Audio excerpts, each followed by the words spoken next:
Shopify बहुत बड़ा platform है, शॉपिफाई को हमने इसके अंदर इंक्लूड रखा है, अली एक्सप्रेस है इसके अंदर, दराज है। लोकल प्लेटफॉर्म्स के हवाले से अगर आप दराज पे अपना बिजनेस सेटअप करना चाहें तो आप दराज के ऊपर भी अपना बिजनेस सेटअप कर सकते हैं। आपके पास इन्वेंट्री का होना जरूरी नहीं है।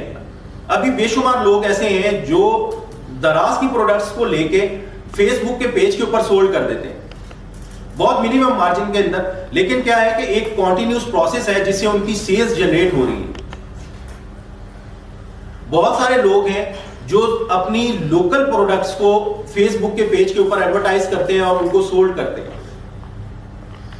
आप थोड़ा सा अगर अपना विजन को इस हवाले से ब्रॉड करें तो आपको ये इस बात का अंदाजा होगा कि हर बंदा जिस भी इलाके से है वहां की कोई ना कोई स्पेशलिटी है। टेक्सला, मैं एक सिंपल सी बात करता हूं आपके साथ, टेक्सला के अंदर आपका एक बहुत बड़ा रीजन है जहां पर हाथ से